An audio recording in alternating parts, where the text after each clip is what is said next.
So what about the first time you saw the Facebook, as it was called back then? How did that go? Did Mark Zuckerberg show you it, or? Yeah, we. Where were you? I want to see a picture. Because Yeah, I know no, you I told wish I this had a story screen hundreds there. of times, but I want to see the image. So we Make us part of this moment. We were in our dorm rooms at Harvard. So the way Harvard works is you, after your freshman year, you have obviously 4 years of college. After your freshman year, you choose a group of people that you want to move to the same dorm with. Mm-hmm. So Mark and I were friends freshman year. We chose to be part of this blocking group together. And then we were assigned with Dustin Moskovitz and another guy, Billy. I'm going to stop you right here. When did you meet Mark Zuckerberg for the first time? Oh boy. My freshman year of college. Do you remember where you saw him? Probably in his dorm room. In his dorm room. Yeah. What was he doing? It was like I don't know. I don't remember that like one moment because we were just friends. It's like me asking, when do you, That's you true. know, what's the first moment when you met your friend? And you're That's like, true. well, we've been friends for. But why did you guys connect? Yeah. We had a lot of the same common friends, and Mark had gone to sort of the rival high school that I had gone to, and so we connected over that. But we got assigned to this room that was incredibly small, at least by American standards, but I think Europeans would agree it was very small. You know, we all four had our desks in one room. It was like maybe a square size of this. Like my desk was there, Mark's desk was there, my desk was there, Dustin was there, Billy was there, and there was no room to do anything but just work and talk, computer. you know, and sit by a computer, and that's what we did. And all of these you know, products and conversations, all of this activity was just part of the ether. You know, we lived in an environment where we were all asking ourselves, what can we build? You know, which is a question that we're able to ask now, and that historically would have been much more difficult. At some point, someone said, well, let's focus on this Facebook thing. There had been social networks before. I think that's important always to bear in mind, is that, you know, in any culture of invention, you know, these ideas come from somewhere. And so, you know, Friendster had existed. There had been chat networks that existed, but all of them were open, which is a big difference between how Facebook is today, but even more so initially. Facebook was closed. You could only see people who were at your school when you first signed up. And so as a result, people were more willing to be their real selves. It was the first time that sharing information online wasn't necessarily akin to online dating. So do you remember which the time had been the custom before. It's like if you're putting your stuff online, it's like you're a little weird, right? And now obviously that's completely changed, but it was because of that sort of private, trusted, controlled network, which is still, I mean, even now with Facebook, most people's privacy settings are set so that it's friends or friends of friends who can see what you're up to, not necessarily the whole world. So let's go back to that time you first filled in your Facebook profile. Yeah. You were user number? I'm user number 5. 5. Mark is number 4. Oh. 1, 2, and 3 are all test accounts. Okay, so you filled in your Facebook account for the first time. What did you give up? At that point, it was much more about taking a snapshot of your identity. Right now, Facebook is more about what you're up to. You know, what you're listening to, where you've been, what photos you're sharing. It's much more of an activity feed, both on the profile and on the news feed. At that point, though, it was about a snapshot of who are you, not necessarily what are you up to. And so you put down your favorite books, favorite movies. What's your favorite book? Oh, I don't know. What would I have put down 10 years ago? Probably some of the same today. Absalom is a great book. It's a William Faulkner novel. I read what Mark put there. I can call him Mark. You can call him whatever you want. I will refer to him as Mark. But I read that he put their favorite books. I don't read.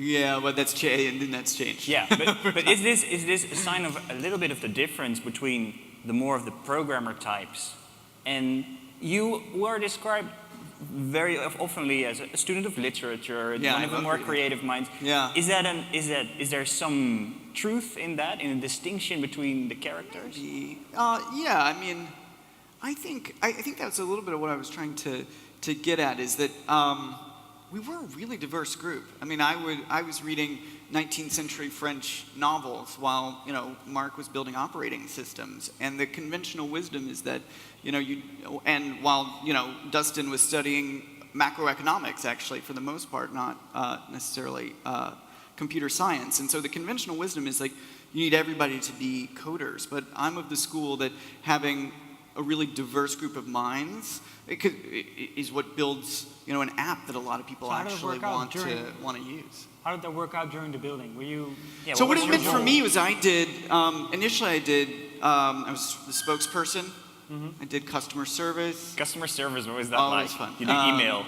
Well, I mean, initially it was, the same thing as like being a spokesperson. Initially it was like someone called and wanted to write a piece on what we were doing, so I talked to them and answered their questions, and all of a sudden the next day people are like, oh, he's the spokesperson for the company. It's like, okay. The Facebook. I'll take that. But how would you say, considering... over time I found my home on the product and user experience teams at Facebook, and that became my niche. And so, you know, there are all obviously it goes without saying, there are all kinds of roles for people who are not necessarily coders in a startup, not to mention any of the business development, advertising. Sure. I mean, you know, the vast majority of employees at Facebook today are not engineers. But at that point you could say the diversity is important, and you were part of a piece of the pie, so to say. What would you say your role is in the development of the website, considering your background as the non-programmer one? How did you change the site? What is your influence? Yeah. It was much more collaborative than that. I mean, I wish that I could say, when it comes to something like, you know, the Photos application is a really good example.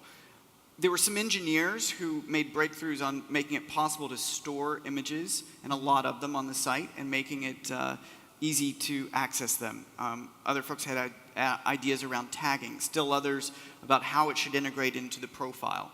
All of these things, again, are essentially not part of the Facebook that we know today, but in 2005 were part of it. And so we had a culture of collaboration, which meant that, you know, if you ask Dustin which piece that he invented, or even anyone else on the team, it would be, I think all of our responses would be that it was everything as it grew became really a group effort. Later on, I really helped build the share functionality.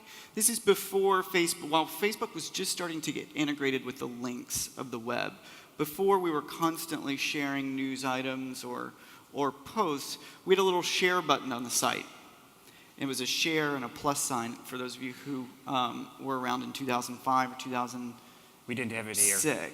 You weren't allowed. We opened it up in 2006. Oh, there was a share button. Yeah, sure. yeah, in 2006. So anyway, it made it easy for people to share links, which sounds like, it's like, of course you can share links on Facebook. But again, bear in mind that, you know, for the first couple of years, you couldn't. And that wasn't the architecture of the web. So that became my baby and what I worked on you for a gave it couple the of years. human touch, basically. Your responsibility was to make it more human. Yet the coders...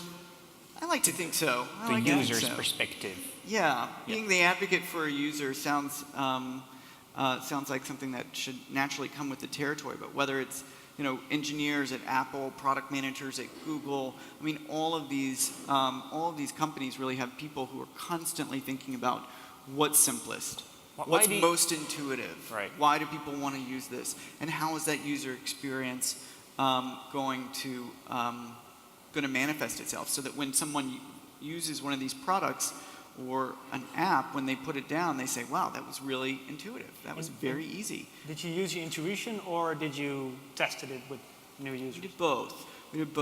How should you balance those two?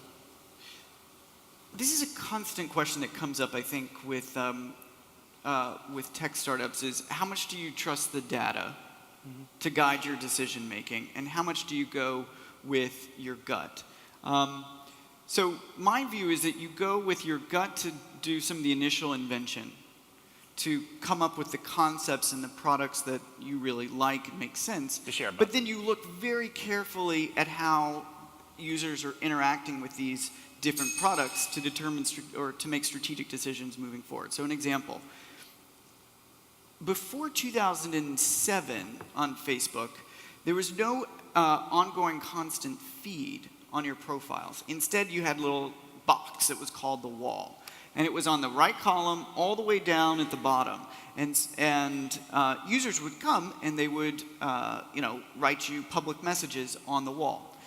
Over time, what we saw was that that was by far the most popular feature of the platform. And as soon as I was hitting your profile, I was not even looking at all the stuff up top. I was just scrolling straight to the bottom on the right side and writing. And so that wisdom was or that learning from the data was what caused the profile to be rearranged so that that was put up at the top. And then, in another year's time, that interaction, which is now built into the entire Facebook ecosystem, to become as prominent as it is. So that was a decision that was driven by data. Another example is something, I wasn't at the company when they made this decision, but having talked to folks there, which was much more of an ideas-led decision, which was the idea to move to the timeline. The timeline format of the profile, I mean, if you think about it, Facebook made this transition a couple months before it went public last year. And if you take one of probably the most important page on Facebook, the user profile, and they had the chutzpah, the gumption to go on there and say, we're going to reinvent it. We're going to completely change the architecture of the most important piece of Facebook, even at a moment when all eyes of the world are on us. And so that decision was made on gut. Right. Obviously, it's constantly being refined. It's constantly being changed, and many of those decisions are led by the data. But it's a mix of the two. Okay.